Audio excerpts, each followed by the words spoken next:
Hello friends, লিপিকার স্বপ্নের ছাদ বাগানে আপনাদের সবাইকে স্বাগত। বন্ধুরা, আজকে আপনাদের সামনে তুলে ধরবো আমার লেবু গাছে তো অনেক লেবু হয়েছে, সেটা আজকে তুলে দেখাবো।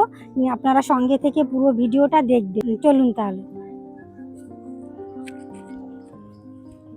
এই দেখুন বন্ধুরা, আমার লেবু গাছে ছোট ডাল থেকেই আমার এই লেবু গাছটা তৈরি করেছি। আগেও আপনাদের বলেছি। পুরো দেখুন, লেবুতে গাছ ভর্তি হয়ে গেছে।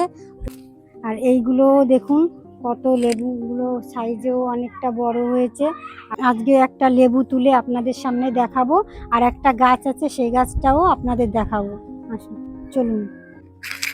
এই দেখুন বন্ধুরা, আমার এই গাছটাতেও কতগুলো লেবু হয়েছে। পাতার থেকে মনে হয় লেবুটাই বেশি হয়েছে। আজকে আমি এই গাছ থেকেই একটা লেবু তুলে নেব। এই লেবুটা আজকে তুলে নেব। বন্ধুরা, আমার এই লেবু তোলার ভিডিওটি যদি আপনাদের ভালো লাগে তাহলে লাইক কমেন্ট শেয়ার করবেন। ফেসবুকে দেখে থাকলে ফলো করবেন, আর ইউটিউবে দেখে থাকলে সাবস্ক্রাইব করবেন, যাতে নতুন নতুন ভিডিও আপলোড হলে আপনাদের সামনে পৌঁছে যায়।